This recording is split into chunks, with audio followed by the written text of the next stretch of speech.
JEE main के exam में अब बस 90 दिन बचे हुए हैं और ऐसे में काफी सारे स्टूडेंट्स को दिमाग में रहता है कि भाई तुक्का स्ट्रैटेजी का यूज करना चाहिए या नहीं करना चाहिए। तो इस वीडियो के अंदर में हम लोग एक एक करके बहुत सारी चीजें डिस्कस करेंगे, जैसे कि क्या आपको गैसवर्क करना चाहिए और अगर गैसवर्क करना चाहिए तो क्यों करना चाहिए, रीजन क्या है उसका, क्या हमें पूरा पेपर तुक्का ट्रिक से यूज करना चाहिए, मतलब कि हमें पूरे पेपर में गैसवर्क करना चाहिए, सिलेक्टेड क्वेश्चंस में गैसवर्क करना चाहिए। काफी सारे स्टूडेंट्स की जो तुक्का ट्रिक्स मेरे से सीखते हैं उनकी ये क्वेरी रहती है कि हमें पूरे पेपर में तुक्का ट्रिक्स लगाना चाहिए, बेनिफिट क्या होता है, साइंस क्या उसके पीछे। ठीक है, मैं आपको अपनी स्टोरी भी बताऊंगा कि मेरे को तुक्का ट्रिक्स का यूज करके कैसे एनआईटी त्रिची मिला था, और मैं आपको क्वेश्चन भी दिखाऊंगा जेईई मेन का कि भाई कैसे तुक्का ट्रिक्स आपको हेल्प कर सकता है। और बाय द वे यहां पर मैं उन बेसिक तुक्का ट्रिक्स की बात नहीं कर रहा हूं, जैसे कि आपका एक्सट्रीम ऑप्शंस एलिमिनेट कर दो या फिर लंबा ऑप्शन मार्क कर दो, उन तुक्का ट्रिक्स की मैं यहां पर बात नहीं कर रहा हूं। ठीक है, सो सबसे पहले एक एक करके हम यहां पर समझते हैं कि जेईई मेन में क्या आपको तुक्का ट्रिक्स लगाना चाहिए, इंटेलिजेंट गेसिंग करना चाहिए। तो इसका जवाब है बिल्कुल हाँ, आपको करना चाहिए। अगर आप तुक्का ट्रिक्स नहीं लगा रहे हो, यू आर मिसिंग आउट। ठीक है, आप अपने पोटेंशियल स्कोर को और बढ़ा सकते हो, लेकिन उसके पीछे की मैं आपको रीजनिंग बताता हूं कि जेईई मेन में अगर हम बात करें मार्किंग पैटर्न की तो वो आपका रहता है +4 -1। आप लोग एग्जाम तो देते हो, प्रिपरेशन करते हो, बट आप कभी ये नहीं सोचते हो कि ये मार्किंग पैटर्न क्यों बना है ऐसा। +4 -1 का मार्किंग पैटर्न होता है, या जेईई एडवांस्ड के अंदर में आप देखोगे +3 -1 का पैटर्न होता है। ये जो मार्किंग पैटर्न्स होते हैं बेसिकली ये इस तरीके से बनते हैं कि आप रैंडम गेसिंग से आपको अनफेयर एडवांटेज ना मिले। ठीक है, रैंडम गेसिंग से अनफेयर एडवांटेज ना मिले आपको, उससे टैकल करने के लिए मार्किंग पैटर्न बनते हैं। जैसे जेईई मेन के पहले मैं आपको बताता हूं जेईई एडवांस का क्या रहता है। जेईई एडवांस में अगर आप देखोगे ना तो सिंगल करेक्ट के अंदर में +3 और -1 का आपके पास में पैटर्न रहता है।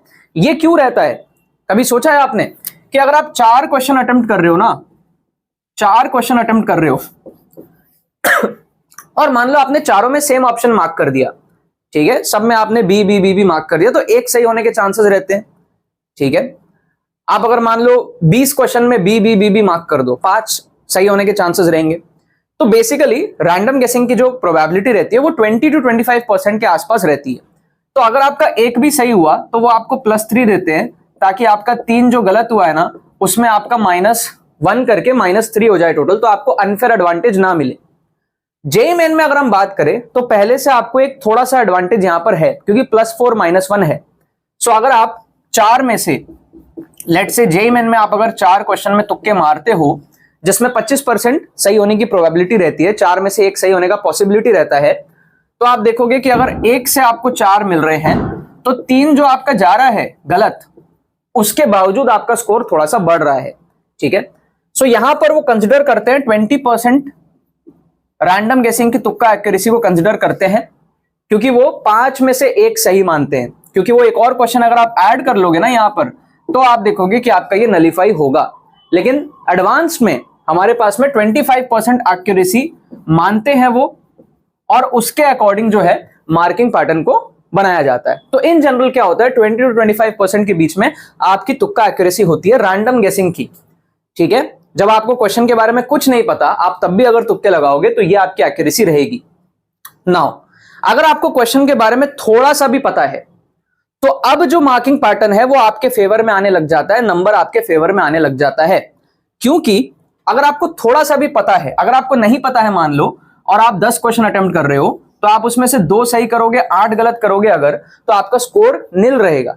मतलब कि 2 में आपका आएगा +8 और 8 में आपका आएगा -8। लेकिन अगर आपको थोड़ा सा भी पता है ना, क्वेश्चंस के बारे में थोड़ी सी भी आपको नॉलेज है, आप एकदम अंधाधुंध नहीं कर रहे हो, तो ऑब्वियस सी बात है कि आपका 2 से ज्यादा सही होगा, 3 सही हो सकता है, 4 सही हो सकता है, 5 सही हो सकता है। इन दैट केस आपका जो है मार्किंग पैटर्न, अगर 3 भी आप सही करते हो तो 7 गलत होंगे। 3 सही होने के लिए आपको मिलेगा 12 नंबर और 7 गलत होने के लिए होगा -7। अब देखो आपका नेट स्कोर जो है बढ़ गया।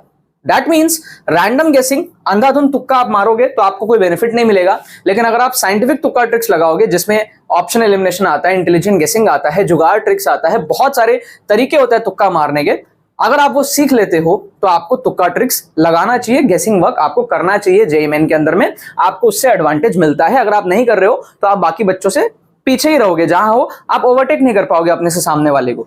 ठीक है, अब बात करते हैं कि भाई कितने क्वेश्चंस में आपको तुक्का ट्रिक्स लगाना चाहिए। तो यहां पर क्या होता है, बहुत सारे स्टूडेंट्स के दिमाग में रहता है कि हम सिलेक्टेड क्वेश्चंस में तुक्का ट्रिक्स लगाएं, 2-4 क्वेश्चन में लगाएं, उससे क्या होता है ना, सैंपल स्पेस बहुत कम रहता है। तो ऐसा हो सकता है आपने 2-3 क्वेश्चन में तुक्के मारे और 2-3 के 2-3 ही गलत हो गए, तो आपको लगेगा यार मेरा तो स्कोर घट गया। ठीक है, सो पहली चीज सैंपल स्पेस आपकी ज्यादा होनी चाहिए। और दूसरी चीज, अगर आपकी तुक्का एक्यूरेसी अच्छी है, आपने सीख लिया है तुक्का ट्रिक्स, तो अब आप पूरे पेपर में तुक्का ट्रिक्स लगा सकते हो, क्योंकि आपकी तुक्का एक्यूरेसी अच्छी है ना। आपको पता है कि आपकी तुक्का एक्यूरेसी इससे ज्यादा है, 20-25% से ज्यादा है। लेट से आपकी तुक्का एक्यूरेसी 50% है, 45% है, 35% है, कुछ भी है, तो आप बचा हुआ पूरा पेपर में भी तुक्का मारोगे ना, तो आपका स्कोर बढ़ ही रहा है। सो नाउ वहां पे आपकी चॉइस होती है, आप सिलेक्टेड में करना चाहो सिलेक्टेड में कर लो, जो श्योर शॉट वाले आपको लग रहे हैं ज्यादा एक्यूरेसी वाले, या फिर आप पूरे पेपर में कर लो। मैं सजेस्ट करता हूं वंस यू हैव मास्टर्ड तुक्का ट्रिक्स, आप उसके बाद में पूरे पेपर में कर लो, जितना भी पेपर आपका बचा हुआ है। अब मैं आपको बताऊंगा कि तुक्का ट्रिक्स यूज करके मेरे को NIT त्रिची कैसे मिला था। मेरे टाइम पे यार 360 नंबर का JMN होता था, ठीक है, 360 मार्क्स का JMN होता था, 2017 में मैंने दिया था, और तभी मैंने तुक्का ट्रिक्स को डिस्कवर भी किया था। tukkatricks.com का ओनर मैं ही हूं, ठीक है। आप YouTube पे जितने भी तुक्का ट्रिक्स देखते हो वो सारी चीजों की शुरुआत मैंने ही करी थी। ये मैं जब खुद पेपर दे रहा था ना, उस टाइम मैंने ये चीज आइडेंटिफाई करी थी कि मेरे को अपना स्कोर बढ़ाना है, तो मुझे तुक्का ट्रिक्स लगाना पड़ेगा। यहां पर मैं रैंडम गेसिंग की बात नहीं कर रहा हूं, बेसिक गेसिंग की बात नहीं कर रहा हूं, नेक्स्ट लेवल तुक्का ट्रिक्स मैं आपको समझाऊंगा इस वीडियो में, आपको डेमोन्स्ट्रेट भी करके बताऊंगा मैं कैसे ट्रिक्स की बात कर रहा हूं। अगर हम 360 की बात करें तो मेरे टाइम पे क्या हुआ था ना, 90 क्वेश्चंस होते थे, ठीक है। आप समझ सकते हो कि भाई 90 × 4 = 360। मैंने 39 क्वेश्चंस जो है सॉल्व किए थे अपने मेहनत से, मतलब 156 मार्क्स का पेपर मैंने सॉल्व किया था अपने मेहनत से। उसमें मेरे 34 सही हुए थे, ठीक है, 34 मेरे सही हुए थे, और मेरे 5 जो है वो गलत हो गए थे। क्या आपको बात समझ में आ रही है? तो मेरा जो स्कोर आता, अगर मैं पेपर वहीं छोड़ देता, वो आता कितना, +131 का, ठीक है। 90 में से 39 मैंने सॉल्व किया अपनी मेहनत से, उसमें से 5 मेरे गलत हुए थे, इसकी चेकिंग मैंने अलग से करी थी घर आके, तो 34 सही हुआ। तो 34 सही होने का आप देख सकते हो, दैट इज 136 - 5, 131 मार्क्स का मेरा स्कोर आता, क्योंकि 100% सॉल्विंग एक्यूरेसी तो नहीं रहती है ना, कुछ गलतियां भी होती है। अगर मैं अपना पेपर को यहां छोड़ देता तो मेरा स्कोर ये आता, मुझे कभी भी NIT त्रिची नहीं मिलता। बट मुझे पहले से ये स्ट्रैटेजी थी मेरी, क्योंकि मुझे पता है मेरा लेवल क्या था। आप हर बच्चे को पता होता है आपकी औकात कितनी है, आप एग्जाम में कितने मार्क्स ला रहे हो, मॉक टेस्ट में आप कितने मार्क्स ला रहे हो। तो आपको पता होना चाहिए कि आपकी क्या स्ट्रैटेजी होगी कि बचा हुआ क्वेश्चंस अटेम्प्ट करके आप स्कोर को बढ़ा सको। यही मैं कह रहा हूं कि आप अगर तुक्का ट्रिक्स नहीं लगाओगे, you are missing out on your potential score, जो आप पहुंच सकते हो, क्योंकि आपको थोड़ा थोड़ा तो नॉलेज है। अब मेरे पास 51 क्वेश्चंस बचे थे, 90 में से 39 हटा के 51 बचे थे। उस 51 में से मेरे 19 क्वेश्चंस जो है वो सही हुए, ठीक है, 19 क्वेश्चंस मेरे सही हुए, और बाकी का आप देख सकते हो 32 क्वेश्चंस मेरा गलत हुआ, ठीक है। 19 सही होने के मेरे आए +76 - 32 हुआ, 44 मार्क्स का मेरे को फोकट का एडवांटेज मिला। तो 44 मार्क्स जब मेरा बढ़ा ना, तो मेरा फाइनल स्कोर आया 175 का, और इस स्कोर पे मेरी जो AIR बनी वो बनी 15,207, ऑलमोस्ट 99 परसेंटाइल बना, 98.7 परसेंटाइल के आसपास उस टाइम के हिसाब से। एंड मेरे को NIT त्रिची में प्रोडक्शन इंजीनियरिंग मिला। मेरे को स्टेट NITs के अंदर में कंप्यूटर साइंस भी मिल रहा था, बट मेरे को नहीं जाना था उसमें, तो मैंने बेस्ट NIT में लोअर ब्रांच चूज किया, क्योंकि मुझे लाइफ में आगे कुछ और करना था, जॉब वगैरह नहीं करना था, समझ रहे हो। ये मेरे को जो बूस्ट मिला 44 मार्क्स का, this actually changed my total game. अगर मैं यहां रहता, ऊपर से मेरा ड्रॉप ईयर था, आप सोचो मेरे ऊपर प्रेशर कितना था, और वहां पर उस टाइम पे 2 अटेम्प्ट्स नहीं होते थे, एक ही अटेम्प्ट होता था, एक ही बार में सारे 12-14 लाख बच्चे एग्जाम देते थे। रीजन आपको समझ आ गया, मेरी स्टोरी आपको समझ आ गई। अब आपको मैं बात करता हूं तुक्का एक्यूरेसी के बारे में, कि तुक्का ट्रिक से जो एक्यूरेसी आप कितना पहुंचा सकते हो। ये आप मिनिमम 40% पहुंचा सकते हो, 40% तुक्का एक्यूरेसी, और जो अच्छे स्टूडेंट्स होते हैं वो 50 से 60% तुक्का एक्यूरेसी भी बना लेते हैं, ठीक है। मिनिमम यू कैन रीच 40% तुक्का एक्यूरेसी। अगर आप मेरा सिनेरियो भी देखोगे तो तब मैं स्टूडेंट था, मेरे को कोई सिखाने वाला नहीं था, खुद से मैंने किया था।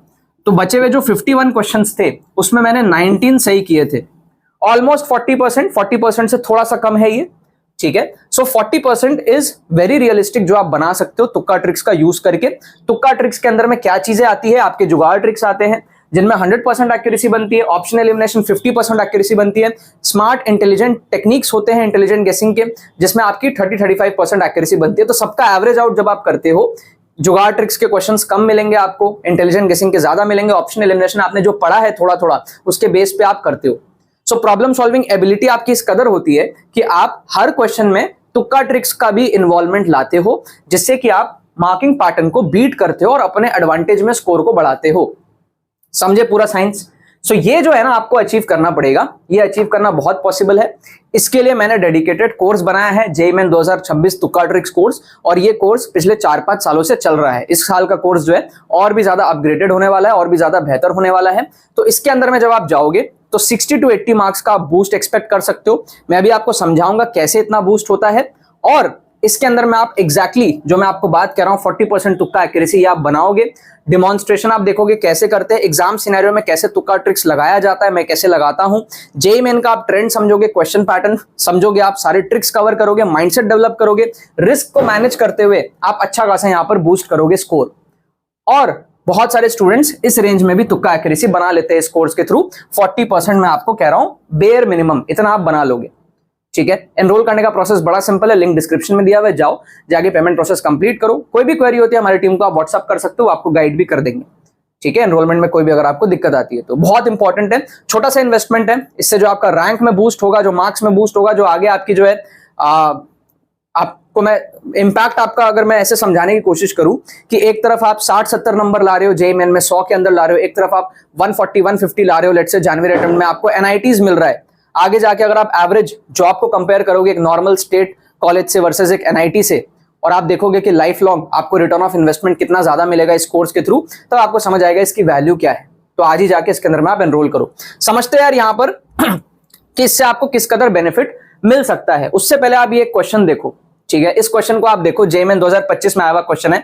मैं क्यों कह रहा हूं कि मैं नॉर्मल गेसिंग की बात यहां पर नहीं कर रहा हूं। इस क्वेश्चन में आपको क्या कह रहा है कि भाई जो स्पीड है ना वो है 4 टाइम्स रूट एक्स, मास 500 ग्राम है और हमको फोर्स बताना है। अब इस क्वेश्चन में ना कैलकुलस यूज होता है, ठीक है, बट अगर आप कैलकुलस नहीं यूज कर पा रहे हो मान लो, तो आप इस क्वेश्चन में कैसे गेस कर सकते हो।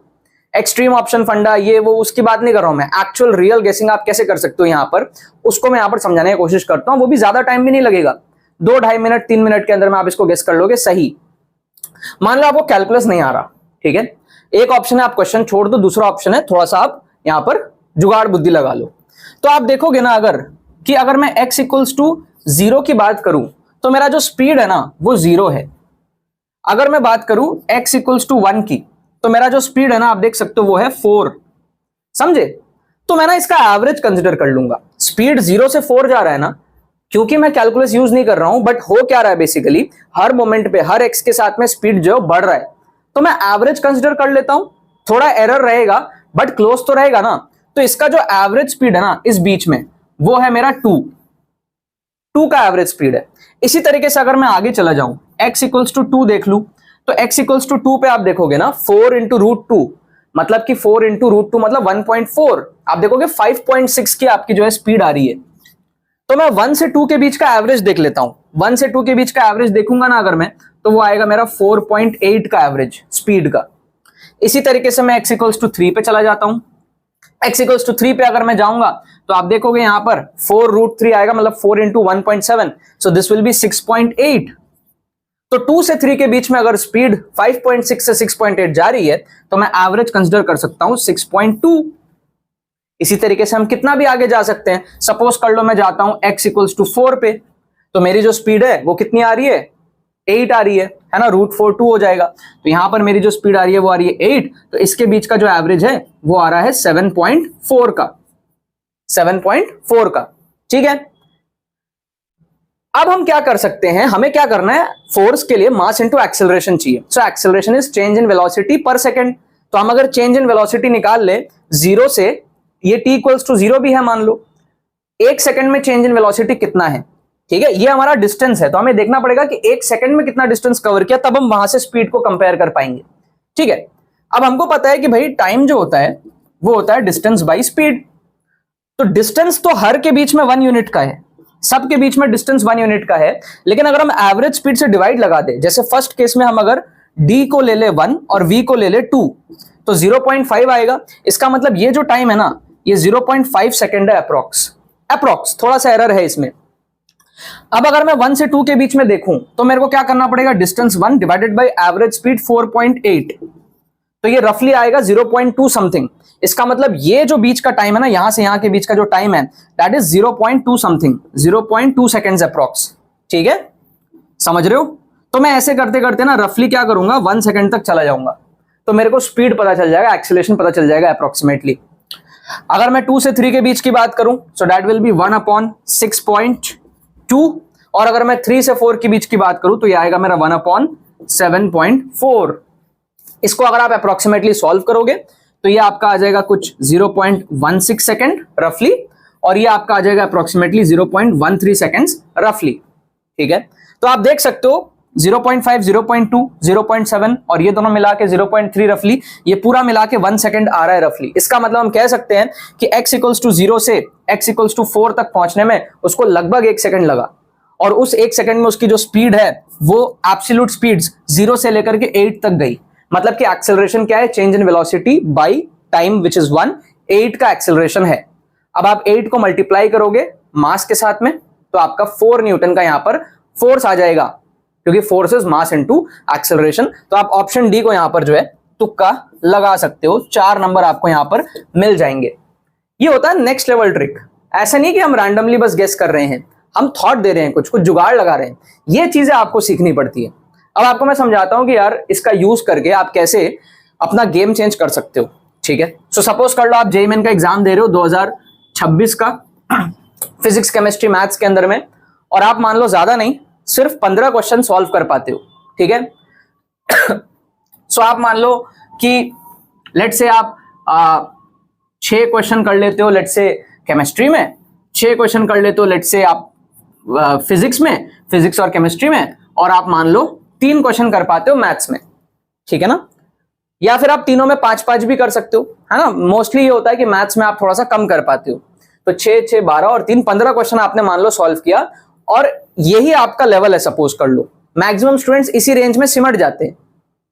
ठीक है, थोड़ा बहुत न्यूमेरिकल में आप करोगे तो यहां से अगर आप स्कोर देखोगे ना आपका, तो 6, 12 और 3, 15 क्वेश्चन अगर आप कर रहे हो तो आपके 60 नंबर आ रहे हैं सिंगल करेक्ट में से, राइट। अब अगर आपके सिंगल करेक्ट में से 60 नंबर आ रहे हैं, न्यूमेरिकल को भी आप जोड़ लोगे तो आप 70-80 से आगे नहीं पहुंच पा रहे।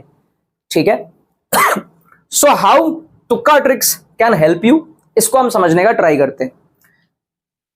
रिमेनिंग क्वेश्चंस हमारे पास में कितने हैं?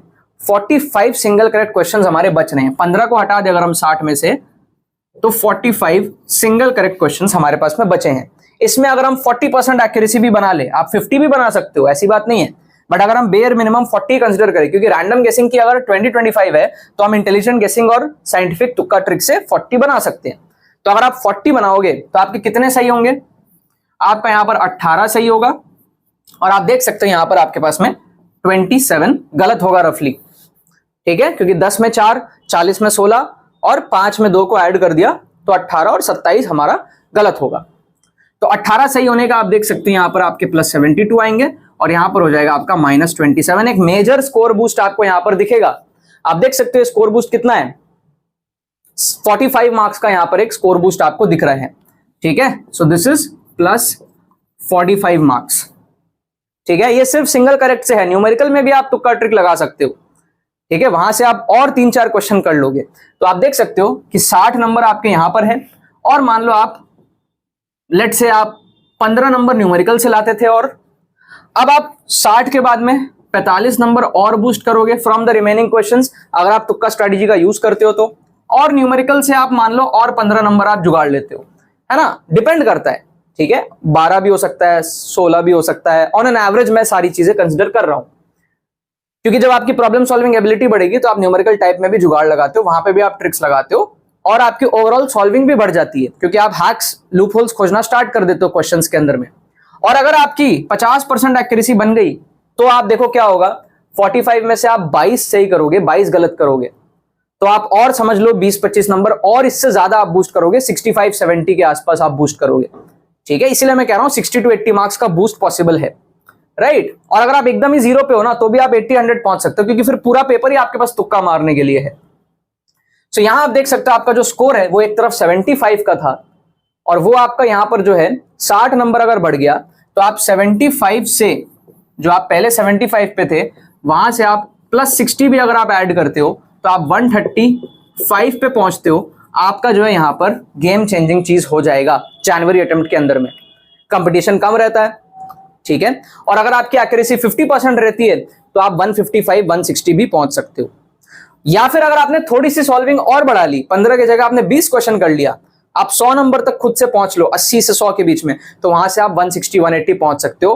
गेम चेंजर हो जाएगा, आपको एनआईटीज मिल जाएंगी, ठीक है। यही चीज मैंने यूज करी थी कि मेरे को एनआईटी त्रिची में एडमिशन मिला था, और यही चीज मेरे स्टूडेंट्स भी यूज करते हैं हर साल जो अच्छे अच्छे कॉलेजेस में पहुंचते हैं। बहुत ही अच्छे से मैंने आपको पूरा एक्सप्लेन किया यहाँ पर तुक्का ट्रिक्स की क्या रोल है, तुक्का आपको क्यों लगाना चाहिए, क्यों सीखना चाहिए। एग्जाम्पल भी मैंने आपको दिखाया क्यों मेरे गेसिंग टेक्निक्स आपके लिए बहुत हेल्पफुल होते हैं, क्योंकि ये औरों से अलग होते हैं, दिमाग लगाने वाला चीज होता है यहाँ पर ये, और कम नॉलेज के अंदर में आप इसको कर सकते हो, कम टाइम के अंदर में कर सकते हो, और इससे आपका कोई नुकसान नहीं होता। स्टडीज साथ में करते रहो, साथ में तुक्का ट्रिक सीखते रहो, बचा हुआ पेपर में तुक्का लगाओ, और ये आपका जो है गेम बनेगा। अब ये जो कैलकुलेशन है एक रॉ कैलकुलेशन, आप अपने हिसाब से देख लो आपकी क्या सिचुएशन है, उसके बाद बचे हुए क्वेश्चंस में आप तुक्का मार के कहां पहुंच सकते हो। पहले से स्ट्रैटेजी बना के रखो, एग्जाम में उसको आपको अप्लाई करना है सारी चीजें सीखने के बाद में। कोर्स का लिंक डिस्क्रिप्शन में दिया हुआ है, जाके आप एनरोल कर लो। छोटा सा इन्वेस्टमेंट है, उसके लिए आपको बहुत तगड़ा रिटर्न ऑफ इन्वेस्टमेंट आगे जाके मिलेगा। चलो बाकी तो बस यही बात है। बहुत बहुत धन्यवाद मेरे साथ इस वीडियो में जुड़ने के लिए, बने रहिए यार।